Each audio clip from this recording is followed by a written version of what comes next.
নমস্কার বন্ধুরা, আজকে আমি একদম নরম সজনে ডাঁটা দিয়ে সম্পূর্ণ নিরামিষ একটি রেসিপি আপনাদের সাথে শেয়ার করব।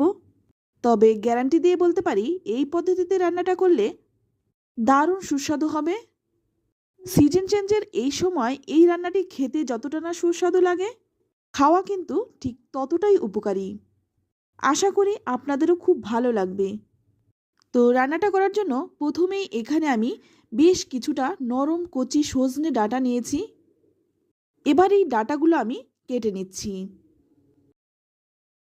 তো এখানে কিন্তু সজনে ডাঁটাগুলো খুব একটা বড় করে কাটছি না, একটু ছোট ছোট করেই কেটে নিচ্ছি। তো সমস্ত সজনে ডাঁটাগুলো কিন্তু আমি কেটে নিয়েছি।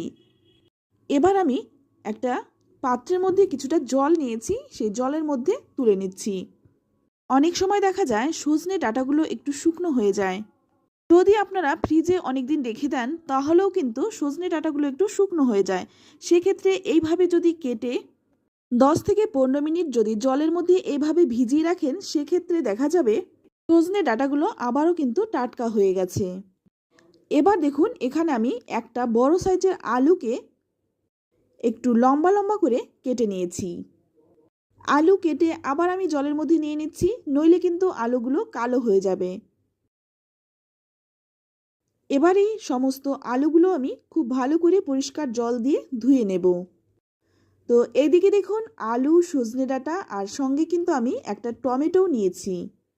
তো সমস্ত কাটাকাটি করে নিলাম। এইভাবে যদি আগে কেটে নেওয়া হয় রান্নাটাও কিন্তু তাড়াতাড়ি হয়। এবার রান্নাটা করার জন্য প্রথমেই কড়াই গরম করে নিয়ে এখানে আমি 3 চামচ সর্ষের তেল দিয়ে দিলাম। আর এই রান্নাটা কিন্তু সর্ষের তেলে করলেই বেশি ভালো লাগে। চেষ্টা করবেন সর্ষের তেলে রান্নাটা করার জন্য। এবার এই কেটে রাখা আলুগুলো ভেজে নেব। তো প্রথমে আমি 2-3 মিনিট একটু নেড়ে চেড়ে নেব। আর আলু যদি ভেজে নিয়ে রান্নাটা করা হয় রান্নার স্বাদটাও কিন্তু ভালো হয়। এবার আমি এর মধ্যে দিয়ে দিচ্ছি স্বাদমতো লবণ আর দিয়ে দিচ্ছি সামান্য একটু হলুদ গুঁড়ো। লবণ আর হলুদ গুঁড়ো দিয়ে আলুটা একটু ভালো করে ভেজে নিচ্ছি। আলুটা ভাজতে ভাজতে এখানে আমি একটা মশলা বানিয়ে নেব। তো তার জন্য এখানে নিয়ে নিলাম একটা বাটি, এর মধ্যে নিয়ে নিচ্ছি 2 চামচ বড় দানার কালো সর্ষে। বড় দানার কালো সর্ষেটা নিলে কিন্তু সর্ষেটা তেতো হয় না। এবার এর মধ্যে নিয়ে নিচ্ছি 1 চামচ হলুদ সর্ষে। চাইলে আপনারা কালো সর্ষে 1 চামচ, হলুদ সর্ষে 2 চামচ দিতে পারেন। এবার এর মধ্যে দিয়ে দিচ্ছি 2 চামচ পোস্ত। মশলার পরিমাণটা কিন্তু আপনারা কমিয়ে বাড়িয়ে নিতে পারেন, যার যতটা লাগবে। এবার এর মধ্যে দিয়ে দিচ্ছি সামান্য একটু লবণ। নিয়ে নিচ্ছি 5-6টা কাঁচা লঙ্কা। ঝালটা অবশ্যই নিজেদের স্বাদ অনুযায়ী দেবেন। এবার সামান্য একটু জল দিয়ে এই মশলাটাকে ভিজিয়ে রাখবো অন্তত 10 থেকে 15 মিনিট। এইভাবে যদি ভিজিয়ে রেখে বাটা হয় তাহলে বাটাটাও তাড়াতাড়ি হয়। আর সর্ষে বাটায় যে একটা তেতো হওয়ার ভয় থাকে সেটাও কিন্তু একদমই হবে না। এবার এইদিকে দেখুন আলুটা কিন্তু আমার খুব সুন্দরভাবে ভাজা হয়ে গেছে। এবার তুলে নিচ্ছি। তো আলু ভেজে তুলে নিলাম। এবার ওই তেলের মধ্যেই ফোড়নে দিয়ে দেব 1/2 চামচ কালো জিরে। কালো জিরে কিন্তু খুব একটা ভাজার প্রয়োজন হয় না, তাই সঙ্গে সঙ্গেই কিন্তু এখানে আমি দিয়ে দিলাম টমেটো। এখানে আমি বেশ বড় একটা টমেটো নিয়েছিলাম আর সেই টমেটোটা কিন্তু একটু লম্বা লম্বা করে কেটে নিয়েছি। টমেটোটাকে একটু ভেজে নিয়েই এর মধ্যে দিয়ে দিচ্ছি বেটে রাখা মশলাটা। তো সম্পূর্ণ মশলাটাই দিয়ে দিলাম আর মশলার বাটিটা ধুয়ে সামান্য একটু জলও দিয়ে দিলাম। এবার এই মশলাটাকে খুব ভালো করে একটু কষিয়ে নেব। 3-4 মিনিট সময় নিয়ে মশলাটাকে কিন্তু খুব ভালো করে কষিয়ে নেব। তো এবার এর মধ্যে দিয়ে দিচ্ছি 1/2 চামচ কাশ্মীরি লঙ্কার গুঁড়ো। ঝালটা কিন্তু কাঁচা লঙ্কাতেই হবে আর এটা দিলাম শুধুমাত্র কালারের জন্য, চাইলে আপনারা নাও দিতে পারেন। এবার আবারও কিছুক্ষণ কষিয়ে নেব। তো দেখুন এই রকম যখন মশলাটার থেকে তেল ছেড়ে দেবে তখন এর মধ্যে দিয়ে দেব কেটে রাখা সজনে ডাঁটাগুলো। তো সজনে ডাঁটাগুলো দিয়ে খুব ভালো করে নেড়েচেড়ে মিশিয়ে নেব। আমি কিন্তু আগে হলুদ গুঁড়ো দেইনি, এখন হলুদ গুঁড়োটা দিলাম, আপনারা চাইলে কিন্তু আগেও দিতে পারেন। এবার সামান্য একটু জল দিয়ে দিলাম যাতে মশলাটা খুব ভালো করে সজনে ডাঁটার সঙ্গে মিশে যায়। একটু নেড়েচেড়ে মিশিয়ে নিয়ে তারপর একটা ঢাকা দিয়ে ঢেকে রাখবো 10 মিনিট। 10 মিনিট পর ঢাকনাটা খুলে নিয়েছি। আর অবশ্যই কিন্তু গ্যাসের আঁচটা কমানো থাকবে। তো খুব ভালো করে একটু নেড়েচেড়ে মিশিয়ে নিচ্ছি। সিজন চেঞ্জের এই সময়টায় সজনে ডাঁটা পাওয়া যায়, আর সজনে ডাঁটা খাওয়াও যেমন উপকার, খেতেও ভীষণই সুস্বাদু।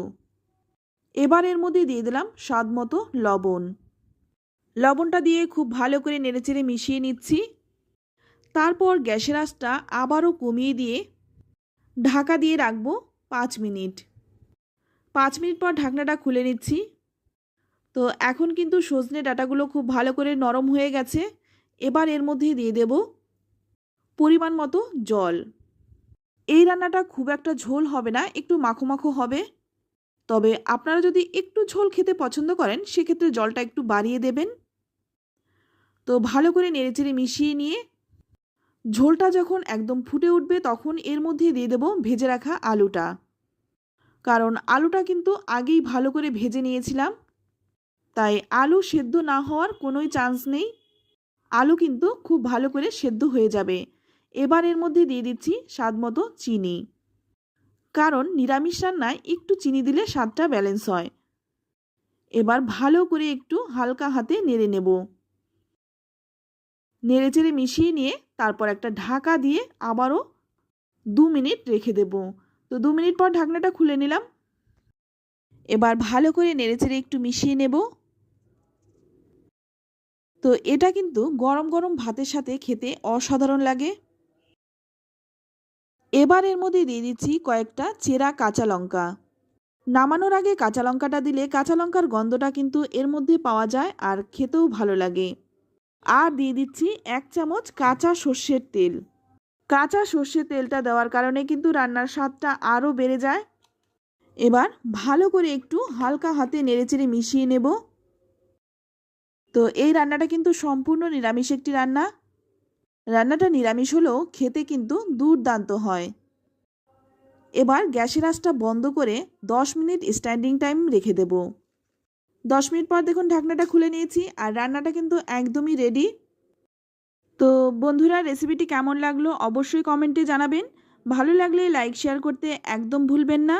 আর আপনি যদি আমার চ্যানেলে নতুন হয়ে থাকেন চ্যানেলটা সাবস্ক্রাইব করে নেওয়ার অনুরোধ রইল।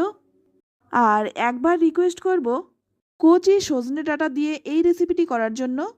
তো আজ এই পর্যন্ত, আবারও নিয়ে আসবো অন্য কোনো নতুন রেসিপি। ততক্ষণ সকলেই ভালো থাকবেন, সুস্থ থাকবেন আর সকলকেই ধন্যবাদ।